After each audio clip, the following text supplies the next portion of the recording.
But I think the more concerning aspect is, again, this question: are we using all of these technologies in order to solidify the current system and not getting out of it? Because it's a rat race towards making it as much as efficient as possible, but to what end? And that's something that I often feel lacking, because you have many of these discussions on mid-journey and image generation and the whole of Hollywood that's going to be out of a job because you have Streamberry, like that Black Mirror has postponed or as propositions. And I think that's interesting, but what is lacking is the idea of what we actually want is a sense of belonging, community, a healthy body and mind.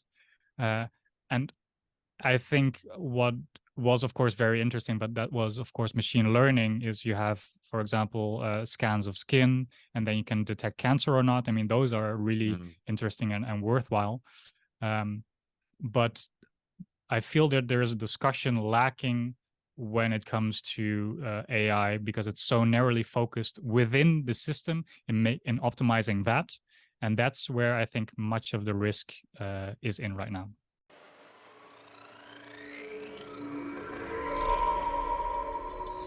We're going through something absolutely historic. Technologies across the board are growing exponentially.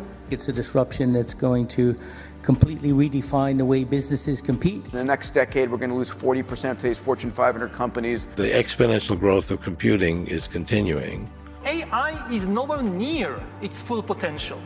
Whether you like it or not, that the future cannot be stopped by anyone. Welcome back to the Future Tech and Foresight podcast. I'm Mark Verbenkov, the host. So I hope everybody that's been listening has had a really good summer. I, as usual, took August off. Typically I go for a longer trek, but this year I was a little bit busier and I finally set up the business that I've been working on for a while. So if any of you are interested, as I've mentioned before, the website is fully up. You can find it at future-readyconsulting.com.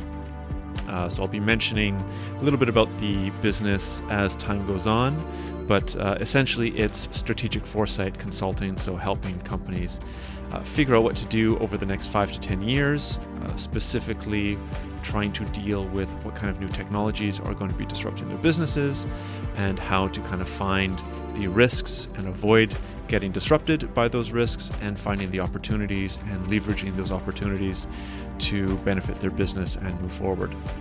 So there's a lot more on the website. I won't drone on about it here, but it's been quite an interesting experience and quite a busy summer for myself. But why don't we move back to the podcast, as it's been a little bit of time since I've had an episode come out. So today we're going to be talking with Serf Doesborgh. He has been on the podcast 2 or 3 times already, so he's a recurring guest. Serf has come on previously as a researcher to talk about augmented reality and a couple other technologies and how they specifically will be impacting people, industries, and the future at large.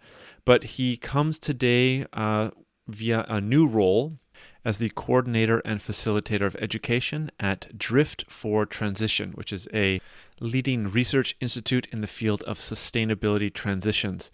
And essentially what they do is they develop and share transformative knowledge to support people, cities, sectors, and organizations to engage proactively with transitions. But the conversation today took on a little bit of a different twist than is typically done. So Serf and I have known each other for several years now. And as we've talked about many different things that are relevant to the podcast, like the impact of various technologies, kind of the thoughts on how the future will evolve and change and transform, we thought it would be best to kind of just ask 3 main questions and have the conversation flow from there. So to kind of set the format or the foundation of the conversation, we start off with talking about what transition studies actually is and how these tools within the transition management are actually used, and specifically what they are. I then ask Serf about a historical example where the transition studies methodology has been used. And then for the rest of the podcast, we really kind of dive into looking at the differences between transition management and strategic foresight as it pertains to the current AI arms race, and how transition ideas and strategic foresight ideas can be applied to it. We kind of go off onto a couple other interesting tangents, but we keep coming back to the AI arms race and, what it will mean for jobs and for work and for the economy at large. I thought it was a very interesting conversation. If you haven't heard of transition studies or transition management in the past, this is, and are curious about it, this is obviously a very interesting conversation for you. I hope that you find some value in the discussion and the insights and the ideas that are generated from it. And of course, if you have any interest in contacting Serf, you can do so by getting in touch with Serf through the Drift website, which is drift.eur.nl. So without further ado, here's the first episode after a month off about transition management, transition studies, and our take on the AI arms race and how it might unfold in the next several years. Great. Well, hi there, Serf. Thanks for coming back onto the podcast. I think in the past it was called Automated, and with the rebranding, I think you're the first repeat guest on the new branding of the podcast. So thanks for coming back to talk about interesting things. I feel very honored. Excellent. So we're going to be talking a little bit about transitions today, obviously with the work that you're doing over at Drift. But I think it would be an interesting point to start off to talk about like how you initially got interested in transitions, but of course also with technologies, right? So we've known each other for a couple of years now, and if we haven't talked about it on the podcast before, just to give the audience a little bit of perspective as to who you are, apart from the kind of interesting things that we'll talk about as well. Yeah, sure. I think last time that we talked, I was working at a different organization. Exactly. And now working indeed at Drift, which I can elaborate a little bit more on. But my journey has basically been starting from high school onwards, where I saw a couple of documentaries, and then I thought, well, we need to change the system in order to survive and to manage a more feasible society. And that set me on a trajectory, mostly on a focus on technology, because I thought that was the solution, or at least could be some of the solutions that we can get into the future in a sustainable manner. Mm-hmm. So then I wanted to study that more, got into more of the ethical side of technology. How can we look at the more inclusive side of technology? What kinds of problems can that pose? And therefore did more research on that in the previous organization. But eventually that was a lot of research, and it was said it was research and dialogue. But also with the coming of Corona and the COVID virus, it was less and less dialogue. And I just wanted to get more out there. And the focus on technology was a little bit too narrow, because eventually, and that's what I also want to do here, is look into more systemic changes and systemic changes of the whole of society, which is broader than technology in and of itself. Which brought me to the organization which I'm at now, which is called Drift, the Dutch Research Institute for Transitions, where I can actually look at bigger systemic changes and what we then call transitions, and we'll get into what that is. And do that also in a way that is engaging in dialogue, because I'm there also a trainer, setting up courses, educating, but then also, of course, learning and researching, because you want to know what you're talking about, and I've still got a lot to learn. Terrific. Well, hopefully you can share the stuff that you have learned. That'll be interesting, of course, to the audience. But yeah, it's so I think, as you mentioned, the last couple of times that you've come on the podcast, you've specifically touched on, say, like one or two technologies that we touched about, and that's typically the kind of structure of the podcast, right? Each guest comes on and talks about, generally speaking, one technology and how that's going to impact different sectors and something like that. But one of the things that I think has been missing so far, and this is precisely why I reached out to you, is we're in the age of exponential technologies. Each of these technologies is going to bring about a numerous amount of impacts, and there needs to be some sort of, or there is going to be some sort of transition to some new aspect of society for each of these types of technologies, right? So I think it's not only interesting, but also highly relevant to bring you on based on your new role over at Drift to talk about, well, how do these transitions happen, how they can be managed, what kind of transition, or what kind of like positive future can be brought about if these things can be managed. So I think it's highly relevant for you to come on, but maybe we can start off with what exactly is transition studies, which is, kind of the larger overview of what Drift looks at, or where it comes from anyways. Yeah, sure. I'll start briefly with Drift in and of itself, because that highlights some of the aspects that we are doing. Because Drift is an organization, a social enterprise set in Rotterdam in the Netherlands, at the Erasmus University.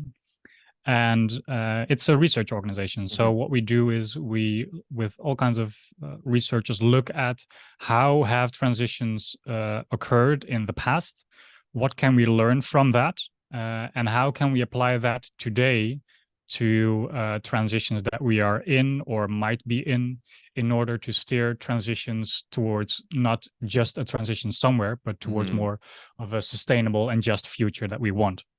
And with that research, we have consultancy as well, and that we help different organizations with. And of course, the Transition Academy, of which I'm a big part of, where we then have open courses and company trainings and help people and organizations with how to be within a transition and how to manage that.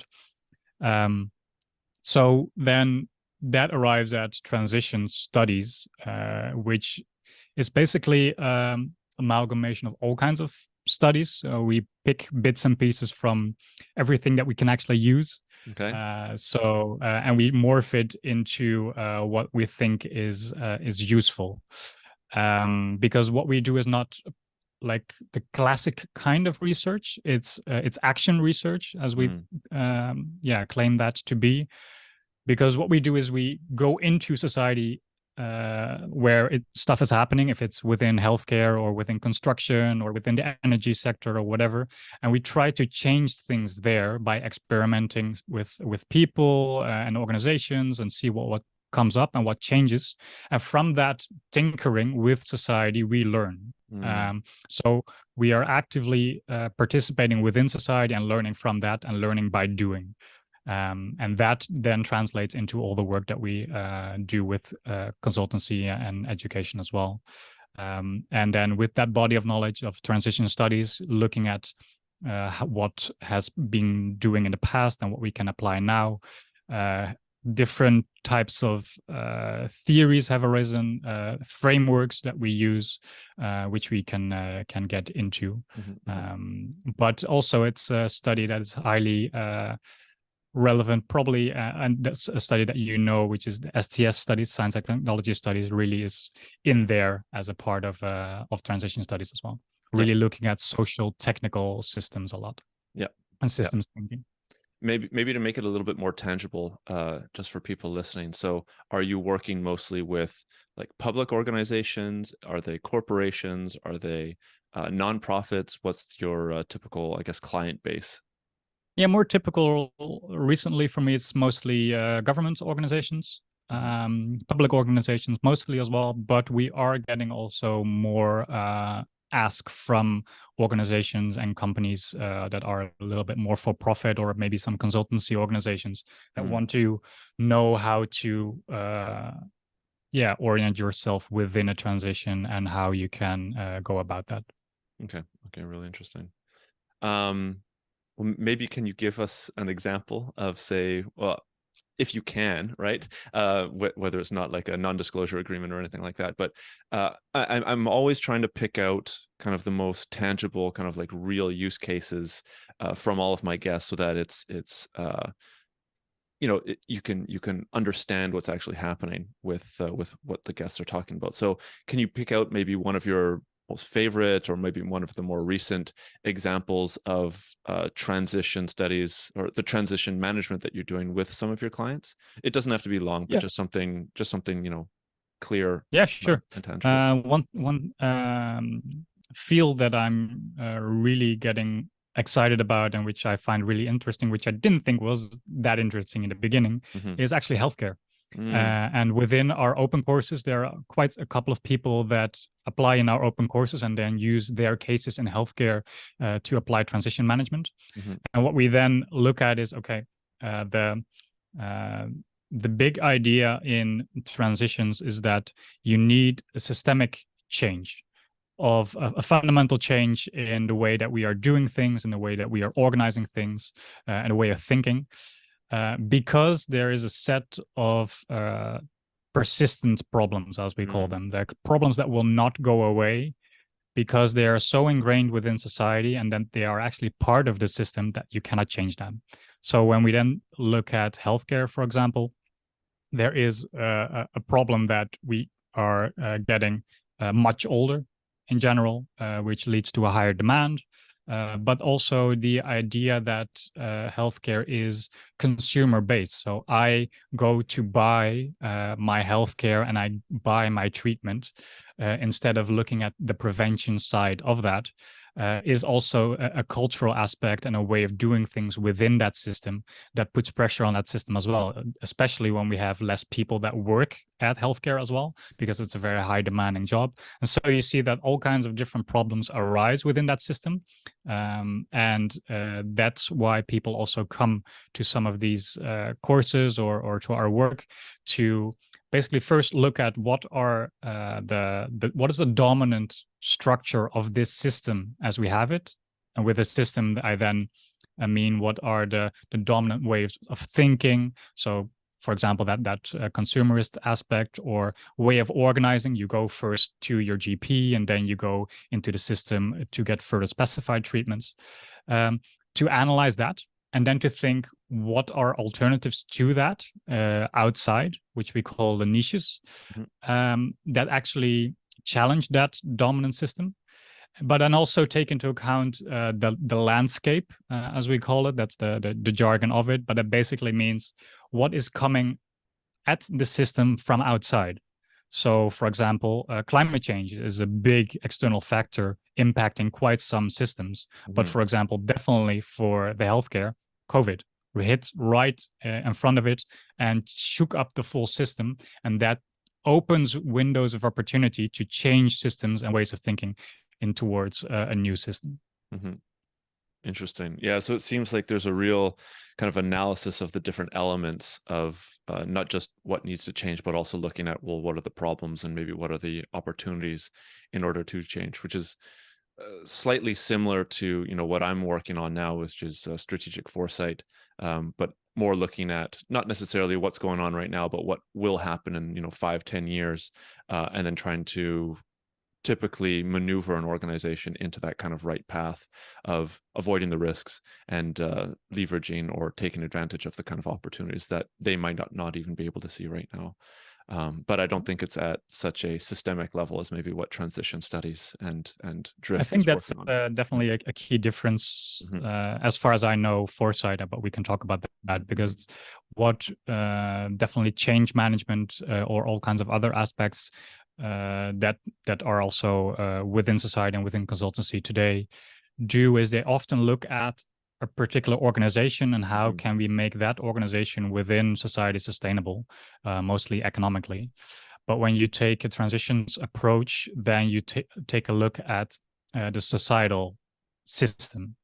And that societal system has a function, which could be the healthcare system, or it could be the energy system or the mobility system, for example. You define that system, what should it do and how can it be just and sustainable? And that's the goal. So right off the bat, and that's what we also say, we are normative in a sense, because we set the boundaries for it to be just and sustainable for the future, based on the research and all the knowledge that we have, because we think that is the way that we should go about that. And then with those parameters, we look at how can you look towards the future and set up all kinds of ways of thinking about that, and how will you go about that with all kinds of frameworks and theories that we have, of course. Yeah. How do you guys measure success, right? Because if we're looking at large systemic changes and transitions, I would assume that this is on a much longer time scale, right? For say one of the clients that I'm working on, you know, the strategic foresight kind of assessment that I'm doing, it's bringing awareness to them of, well, there's this risk, there's this opportunity, and you need to implement these things within the next 6 months, right? So there's a rather short time frame of what could be successful, whether they're getting new clients, more revenue, et cetera. It's a rather, shorter time frame on which to measure success or failure. How do you guys look at that? Because I'm assuming it's you're looking at years of transition. Yeah, exactly. Mostly it's a couple of decades, which people then get annoyed about because what can we actually change in that sense? But if you take that approach, then you know that those really fundamental changes take a long time, because it takes actually a sense of culture shifts, paradigm shifts. But then there is fundamental change happening instead of trying to optimize or make it a little bit more better or efficient. That will set you back in the long run. So that's a distinction that we often make as well. But in terms of measurement, yeah, definitely there's like one aspect in our transition management cycle, which roughly goes into like the vision, then setting up agendas, then experimenting, but then of course learning.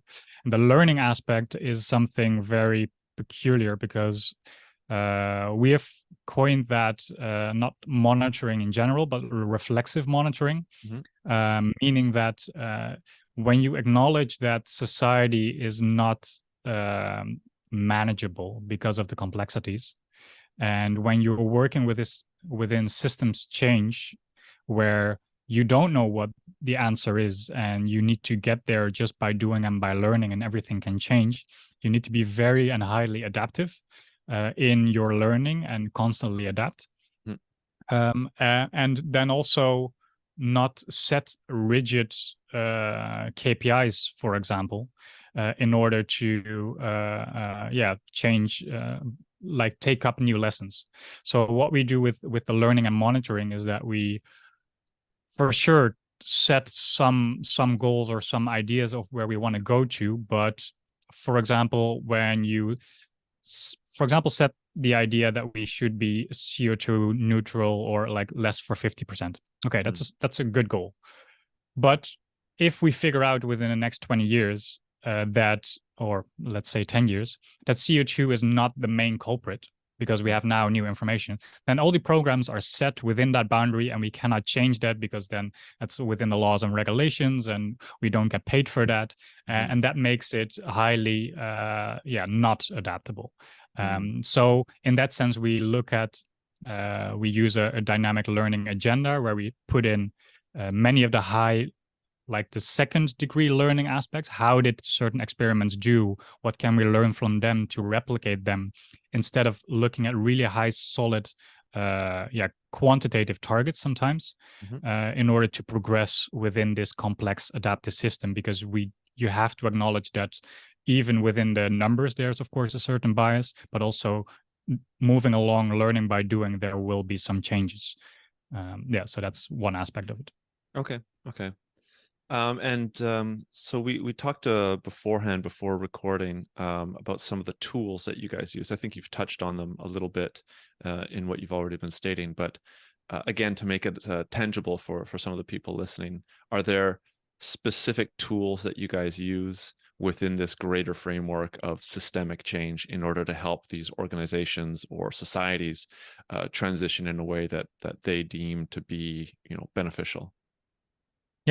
Yeah, definitely. There, like what we mostly use is our transition management cycle, which goes into like setting up the vision that you want for the future, but also is setting up an arena, as we call it, where you get all kinds of people together, like a small group, but a really diverse group, in order to have a solid discussion on what a possible future could be.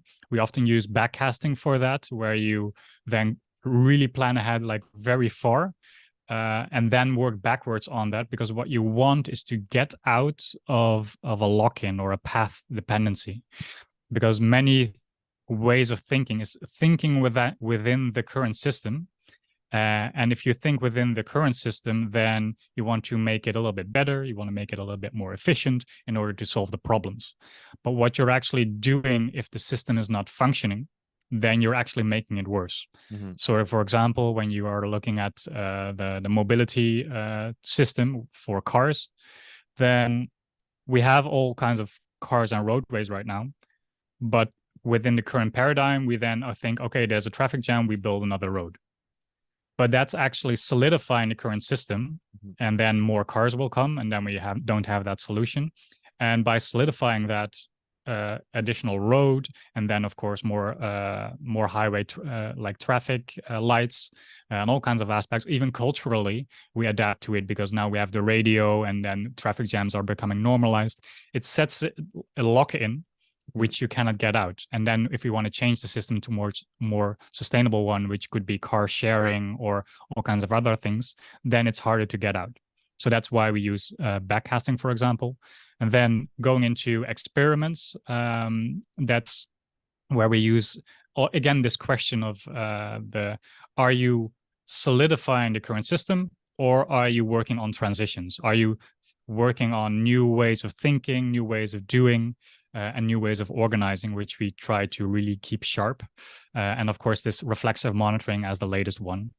And the most popular framework that we now often use is called the X-curve model, where you have probably heard of the S-curve within business cycles, right? Where where some technologies mature.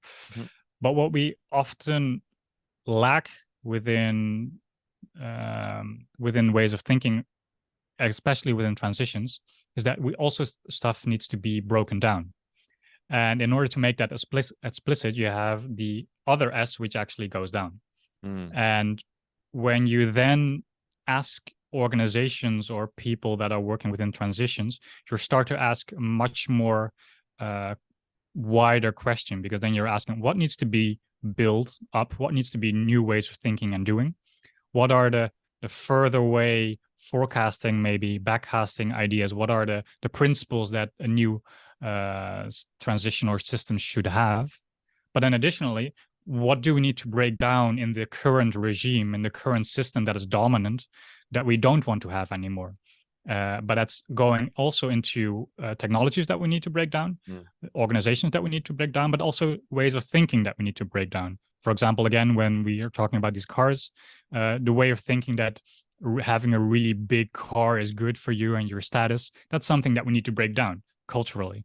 And that is a framework that we use, and we put people physically on that X curve when we draw it in a room, for example, and have a discussion like, where are you working on? Are you working on like solidifying the current system, or are you working on this phase out? Are you working on cool experiments that are doing the build up? Are you working on experiments that are actually trying to break down something, doing something less? For example, do we all need these note-taking things, or these meetings that we have? Can we do with a little bit less meetings? Okay, go ahead and try it and see what comes out. Yeah, no, that's really interesting. It's also interesting to hear you detail some of these tools, because there seems to be some parallels, or if not, direct connections to a lot of the strategic foresight that I do. Like, for instance, backcasting is one of the things that is kind of pivotal to strategic foresight. So as you're saying at the beginning, transition management takes from a number of different studies out there. Maybe strategic foresight was one of them, because it's a very similar tool. It's the same word, and it seems like it's maybe used in very similar ways for you guys. It's also a lot of fun. I don't know how you perceive using that tool, but what I sometimes do is, like, I really get this campfire setting. It's like I get people together to just create stories that are really out there. Yeah. And then at the end, everybody thinks, oh, that was just a lot of fun and it doesn't contribute to anything, but it was fun. Mm-hmm. But then you take back at that and look at some of those aspects and you think, whoa, those are really radical and those are really interesting. And yeah, that's the flip side of that, which I really enjoy. I don't know if you had similar experiences.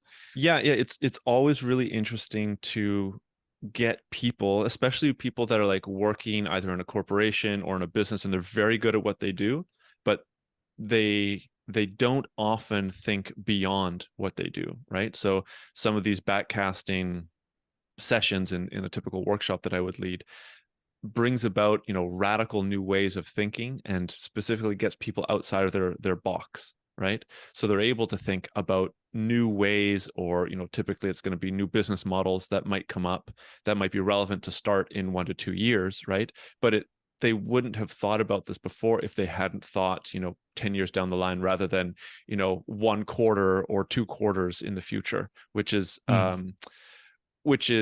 obviously necessary within a business, but it's often not the best thing to do all the time, right? If you're only focusing on the next 3 months, 4 months, 5 months, 6 months, you're going to be more susceptible to being disrupted by the startup that's using maybe some of these new AI tools, for instance, that are going to be much more effective and much more efficient than you, because you're just focusing on, the business as usual, being very efficient at it, but you're not, changing the way that you're doing things. So exactly, yeah. So in that sense, for the company, it's detrimental.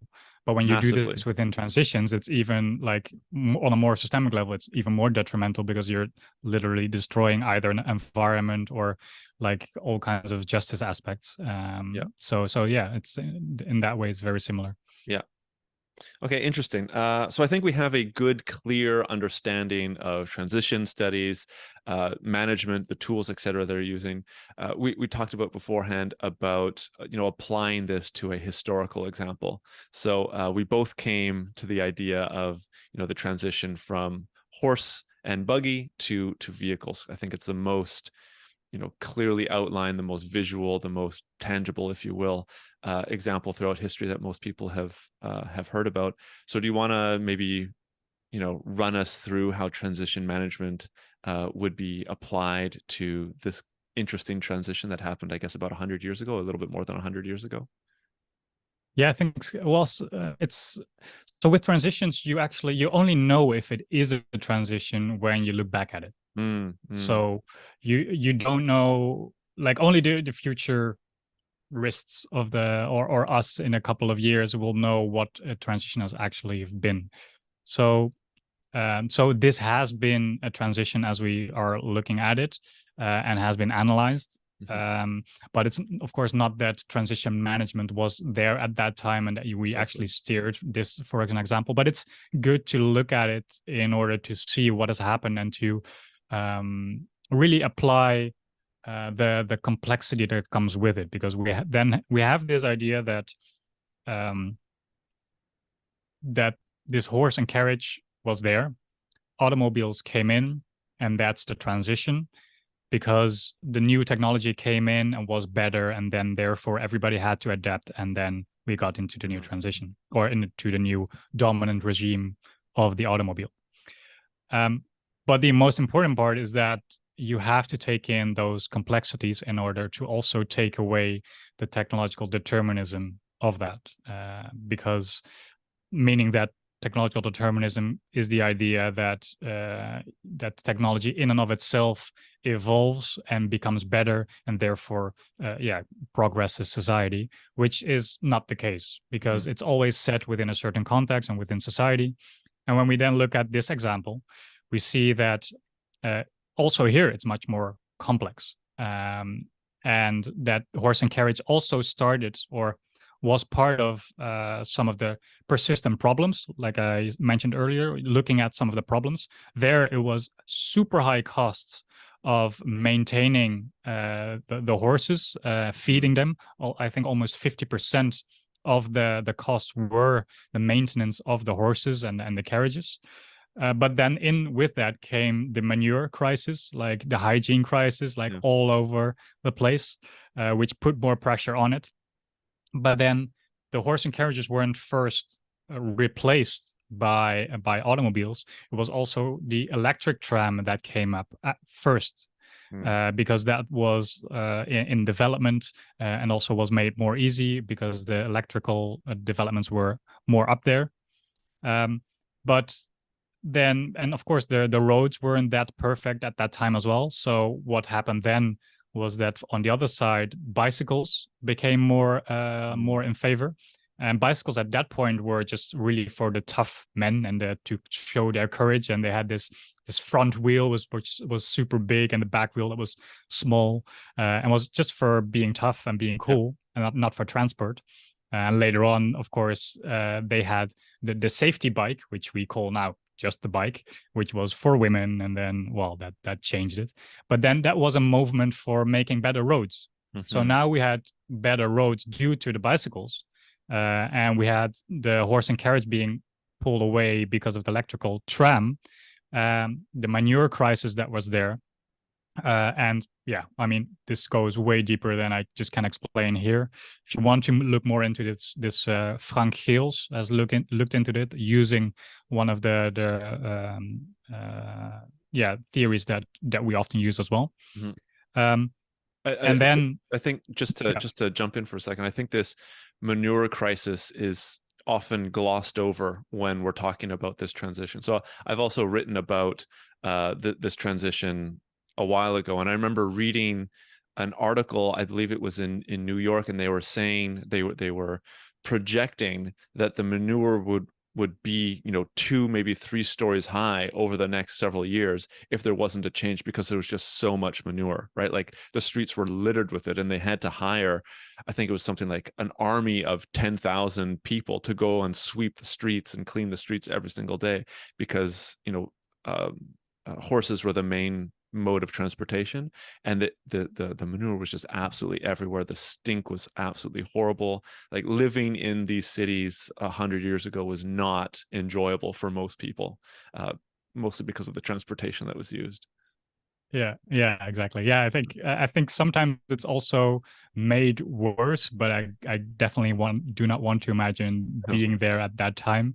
But it was also another of these landscape trends, external trends, that the development of hygiene and those ideas also popped up at that time, which made it contrast even bigger. So the big part of like using this framework, which is called the multi-level perspective, is you have the dominant regime.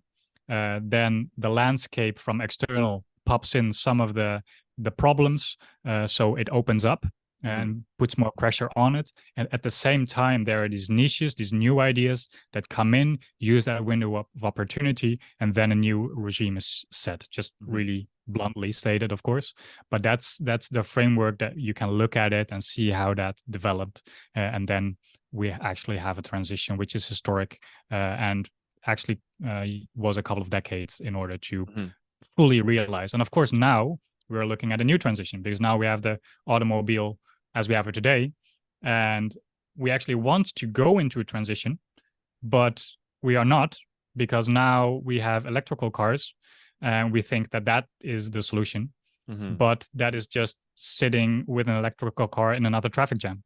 So that's the rigid thinking of just looking 1 year ahead and making it more efficient, which is again setting this lock-in. And what we actually want is a full overhaul of the system in order to collaborate with each other, to use less cars, to maybe use more public transport, and accept this complexity with the whole of society. And that is what we want to move towards a more sustainable transition. Yeah, really interesting. Yeah, I guess also for, like, if we're just focusing on the EV market, there's recently there's been a lot of, I guess, critique with regards to things like cobalt mines and some of these lithium mines in places like Africa, that they use like child labor, and the amount of environmental pollution is ridiculous. So what was previously believed to be, this perfectly, or not perfectly, but, really sustainable, clean technology, there now seems to be like a cultural awareness that's kind of bubbling to the surface that it might not be as clean or as sustainable as what was previously believed. And I'm sure that is going to have some sort of impact on the transition, whether it's going to be, 100% full blown towards, an electric vehicle market, or whether there's not going to be pushback, and there's going to be, there's always these counter trends, right? So, now there's going to be maybe people that are going to be wanting to go with the typical internal combustion engine for a longer period of time and say, well, I'm not going to go for an EV because I don't want to, contribute to child labor or something like that. I'll just continue, using this old traditional motor and pollute the environment, which is going to be, as bad or even less bad than using EVs. I've actually heard some people argue this way, so it's interesting how true. I mean, but you really sketch the scope of the debate really well, because that's such a limiting debate, right? It's what kind of technology do I use for my particular car? What about, like, why is it still an individual car? Why are we not sharing them together? Why do we still need to go with a car? And why? And then, of course, the transitional aspects are: do we need to work close to home or not? And what does that entail? Because also the automobile introduction, when we look at the historical case, also changed, of course, the idea that we can go to the land and back and move in towards the city. Those are transitional aspects, and why are we not taking those into account now as well, that we can use that in the way of thinking and the way of doing and organizing? There's I guess connected to that, throughout COVID especially, there was this large, I don't know if it was starting or if it was growing, but there was this large idea of, radically changing the idea of transportation. Very early on, of course, we were all starting to get used to Zoom and, these online meetings, but there was also a large push of, well, maybe COVID will last 5, 6, 7 years, right? With all these new strains coming out. And maybe the transportation to and from work or from places will be radically altered. So we might need a totally new system. And one of the ideas that was pushed was, of course, virtual reality or augmented reality. I don't think that the technology was, the hardware, I should say, was specifically good enough, right? Because you have these large, clunky, right? I actually have it behind there. I have one of the original Meta Quests, and it's large, it's clunky. Your neck gets stiff after about 2 hours of use. It gets really hot and really sweaty. So the technology, the hardware wasn't necessarily there, but there were certainly people pushing this idea that, well, okay, maybe as we transition from the horse to the vehicle, maybe it's time for an even larger revolution of such, or transitions of such, where you move from vehicle, physical transportation to maybe more of a metaverse or a digital form of communication, where people who are already getting used to remote work, but they don't have that level of connection with people, right? Because there's not kind of a visceral presence of people. Well, these type of technologies can enable that. It didn't happen, and we're now kind of going back to the typical physical meetings and physical work. But there was certainly some idea of a larger revolutionary transition, if you will, a couple of years ago. Yeah. But then, depending on the system that you look at and how far you zoom out, you can qualify the virtual reality also within a certain optimization of it, and not a transition. Because if you use that as the next step, for example, then it's still set within in a paradigm where we have, for example, this 9 to 5 idea, and that we need to work a certain amount of hours. And I don't want to really make all kinds of new futuristic ideas, of course, but that's what we're here for. But again, it's like what you really want to have in the back of your mind after having done one of our courses, and what I want to drill in is like, is this an optimization of the current system, or is it a transition? And you can apply that to different levels, of course, because you can say that when we would work in this digital environment, there are new ways of thinking about it, and always of different ways of organizing. So then, of course, that could be classified as a transition. But then again, take into account of all kinds of aspects, again, for the resource transition, like you just mentioned, for the batteries and that kind of stuff. If you take into the complexity, is it then still a just and sustainable transition or not? And then why do we still need to have this overturn of these companies and this infinite growth paradigm, and the constant churning of jobs and the competitive aspect of that, which now then gets into, okay, how do we visualize society in the near future? And does this technology as a niche contribute to that or not? It could, but also could not. And that's the discussion that we should be having, especially also regarding to AI, of course. Yeah. Well, that was going to be my next point. But I think it's good for me, and of course good for anybody listening, that there are, like, when you're looking at a systemic level, things are much more complicated, and you need to be considering significantly more variables than, say, you would for kind of a strategic foresight assignment with like one specific company. And I think that's something that's clearly coming through in the discussion that you're having. But let's transition to AI. I also see, you know, we want to keep the time frame that we talked about before. AI, and specifically generative AI, has become kind of the main topic, the main focus of, you know, Twitter, the internet, you know, humanity, if you will, when it comes to technology. I'm trying to keep pace with it as much as possible, which I don't think it's possible or feasible for anybody that doesn't have, you know, one of Neuralink chips or Yeah, you that's know, any kind of impressive. Yeah. brain computer interfaces, because there's just so much going on. But let's maybe look at this AI transition or revolution, or however you want to define it today, with or through the lens of transition management, if you will. So how would you okay, I'll just pose it to you. How would you look at this generative AI experience that we're having through the lens of transition management?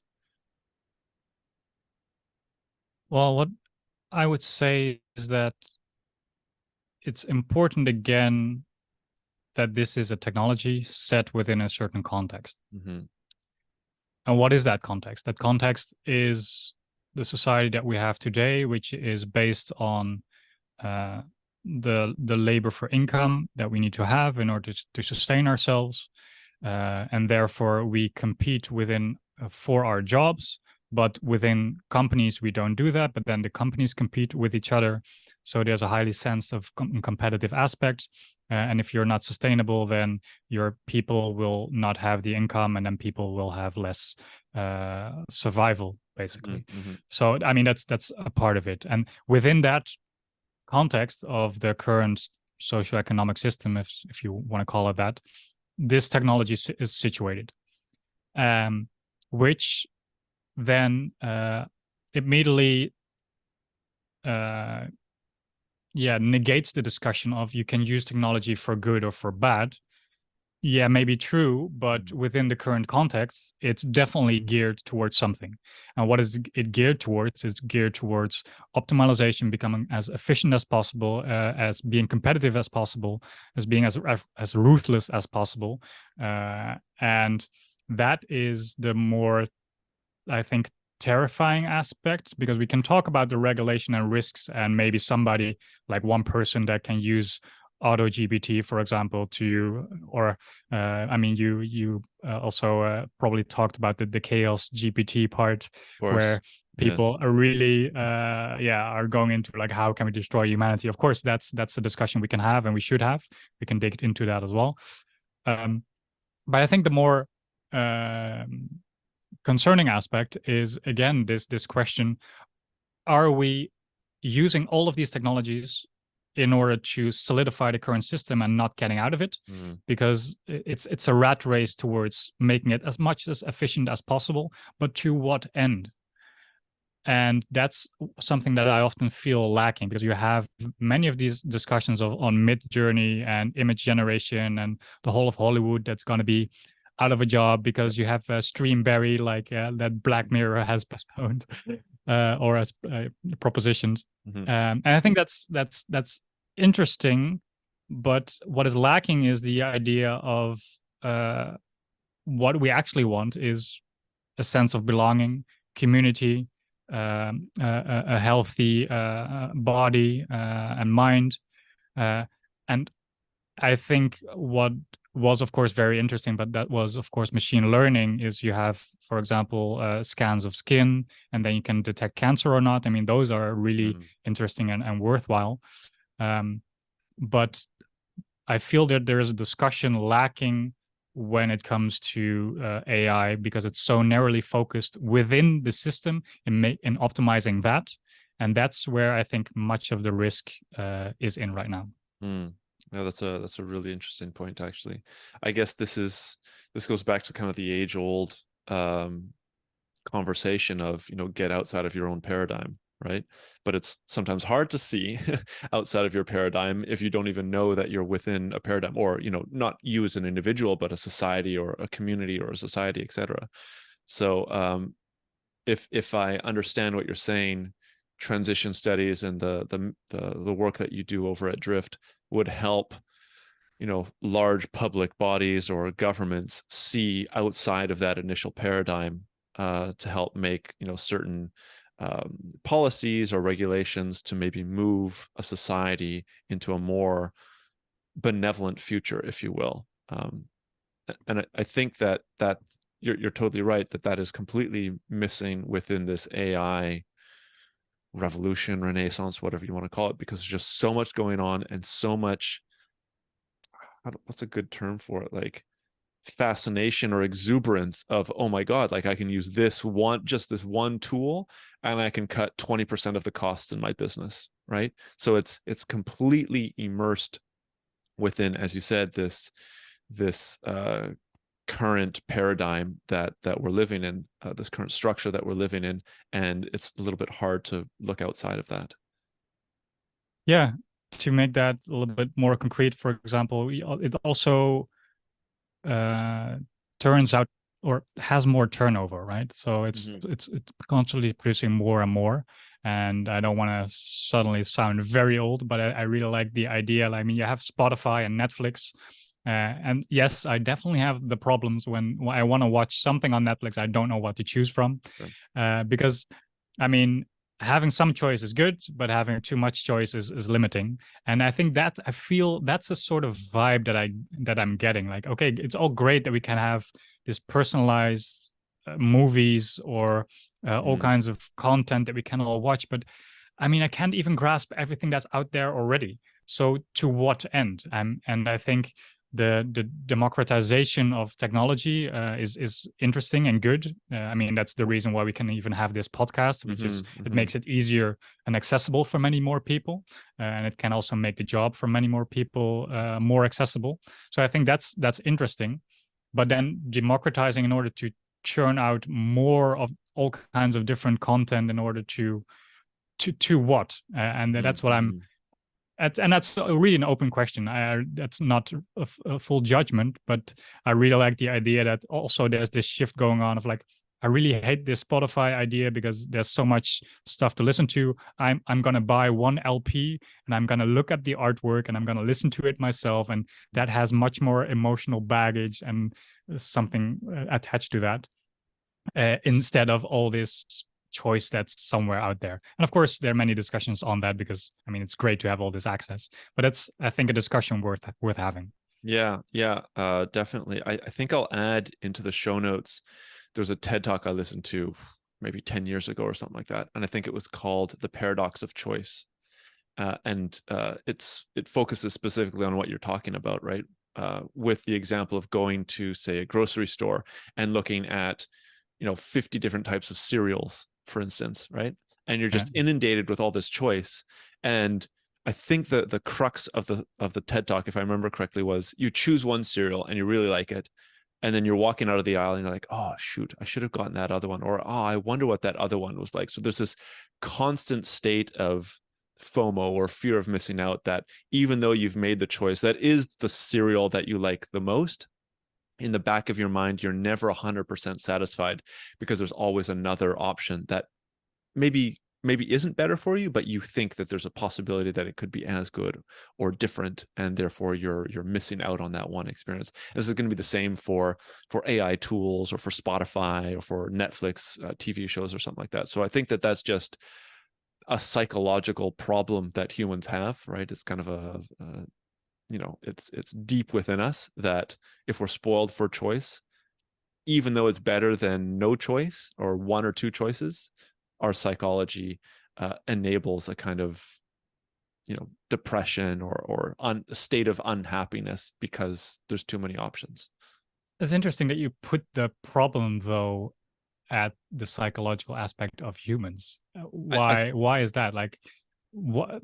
It's not in our, because on the one hand it's the content which is out there and which is a lot, and therefore choice is not satisfying. And this is a really good explanation of this FOMO aspect. I mean, that's a feeling many people have within society, and especially the younger generation with social media. But it's not only the lack of choice or the dissatisfaction of choice.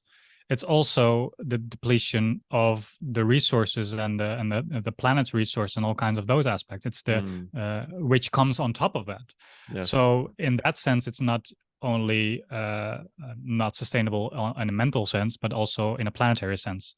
And so then saying that it's a problem, well, it's an indicator that something should not be this way, probably, or we can adapt to that. Yeah, well, I think my point of the psychological aspect is just that, like, you could imagine some alien civilization, right, that has the same issue, but they don't go through FOMO because their psychological nature or their makeup doesn't enable for this FOMO whenever they're choosing from one of 50 different products. I think that was touched on in the TED Talk, and it was just like, because we're human beings, we have FOMO when there's too much choice, and we're never fully satisfied when there's too many things. But besides that, I think your point of, yes, we are living in a time with so many options that doesn't lead to psychologically satisfying life.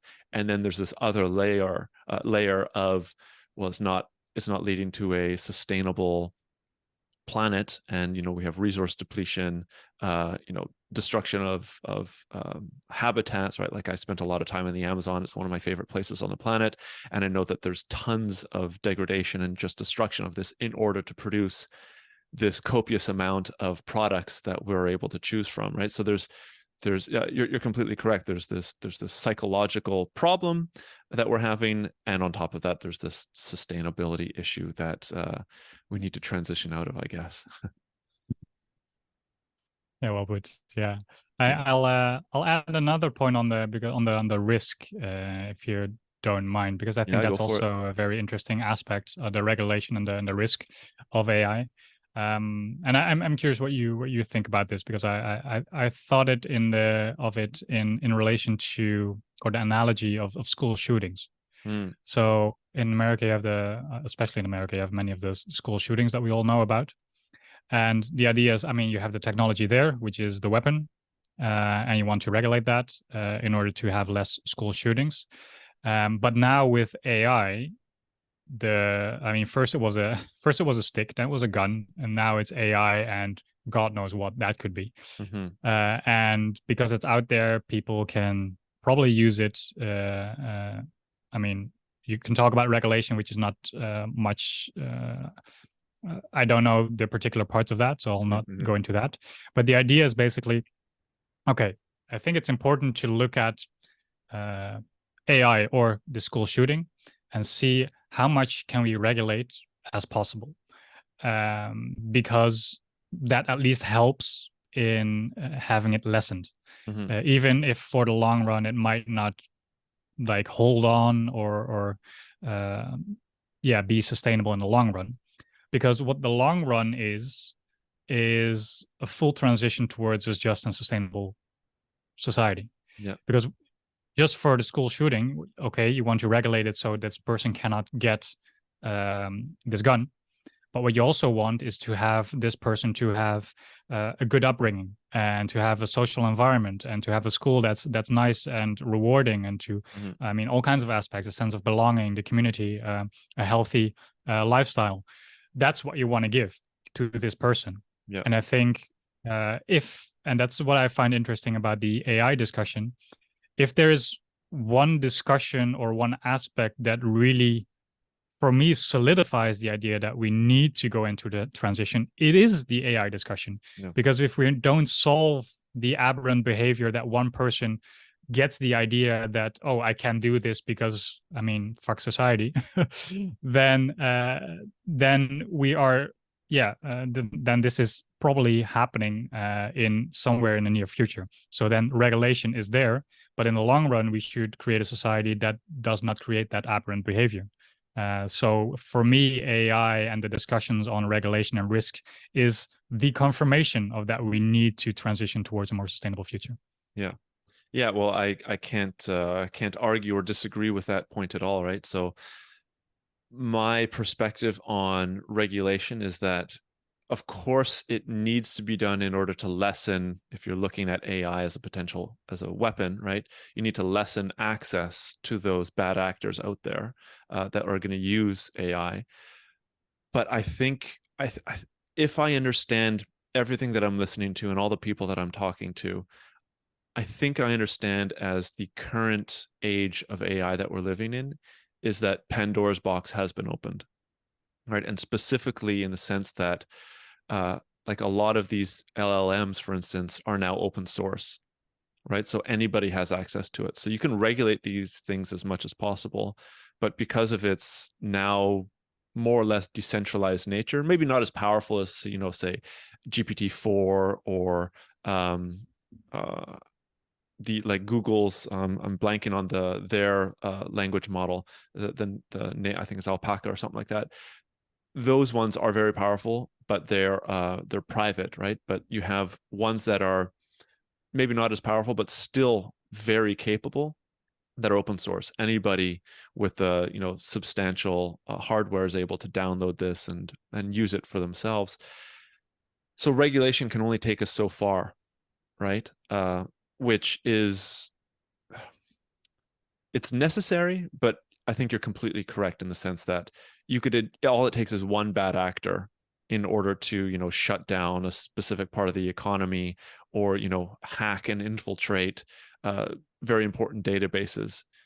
So you need to have this sustainable, equitable future society that reduces the aberrant behavior and the negative aspects that people want to do or that they're in a sense forced to do.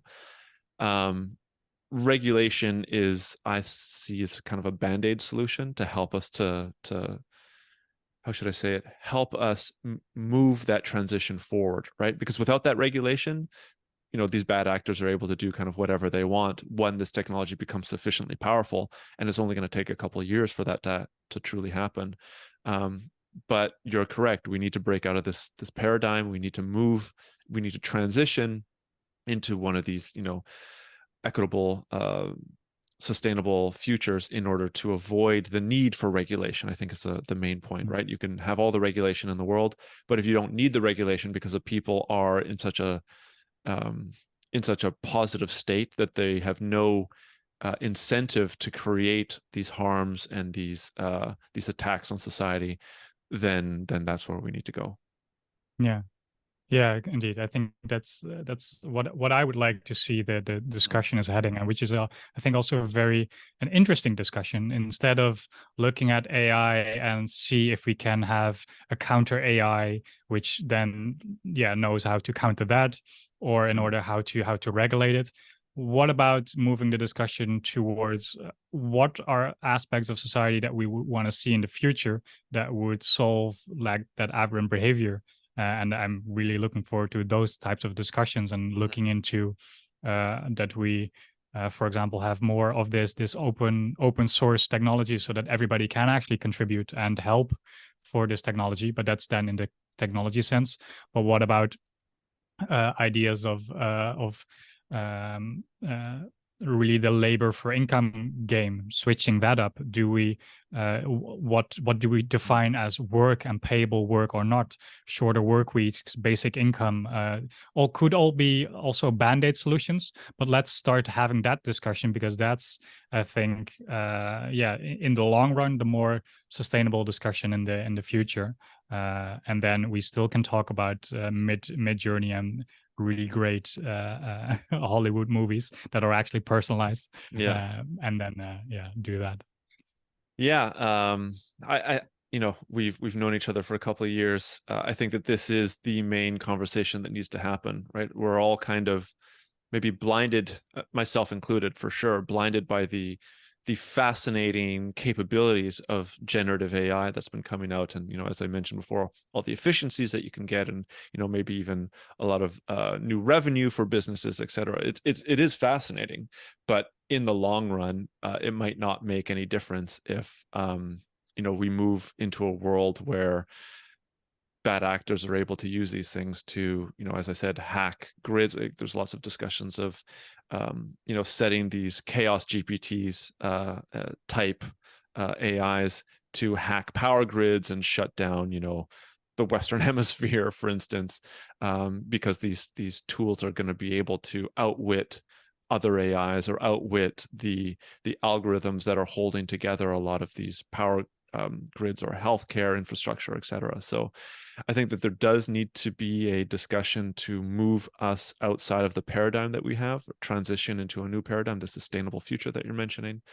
But I think it's a monumental task, right? It's not going to happen tomorrow. And one of the things that's I think is good with the current AI revolution, if you will, is that it's bringing to the forefront ideas of, maybe even entire civilization collapse, right? I think Elon Musk is one of the main proponents of, doomsday scenarios out right now that are caused by AI.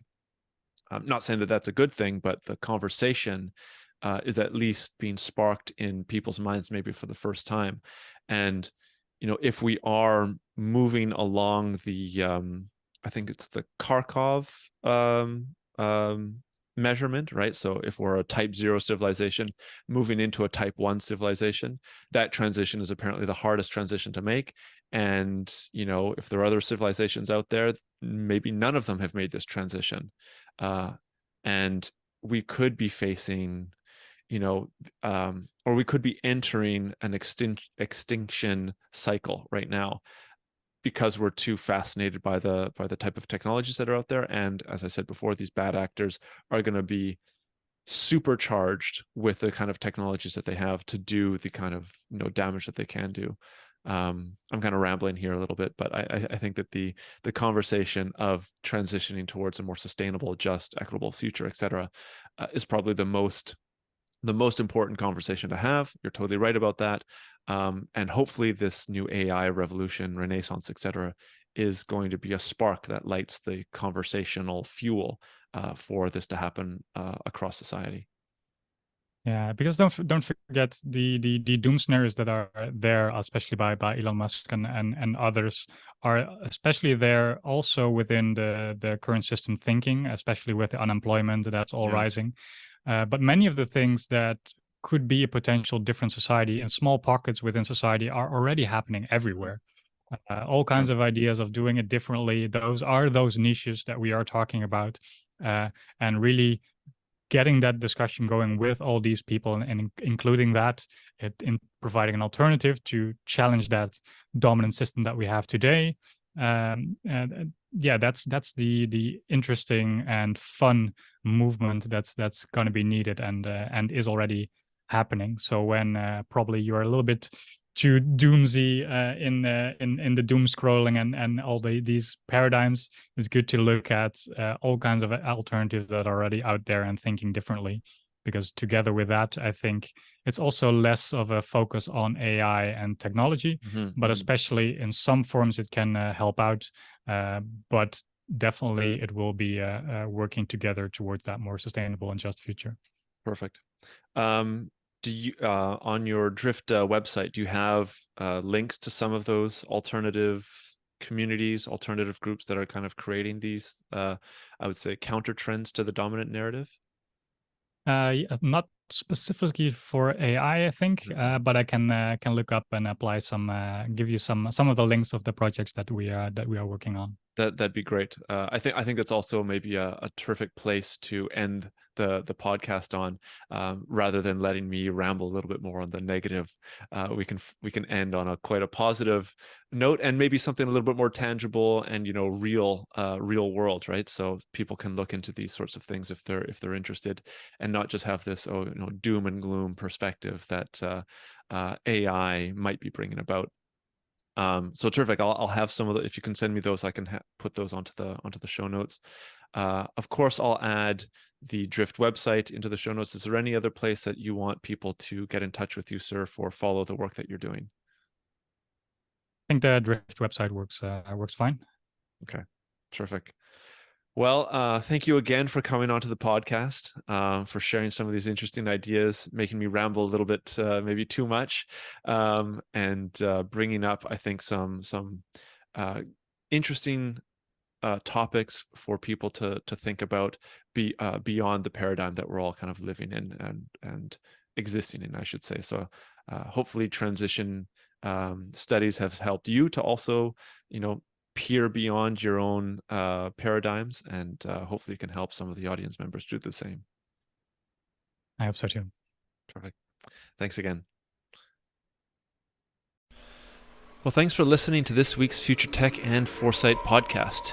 If you like what you've heard here, there are, of course, a number of ways that you can support the podcast.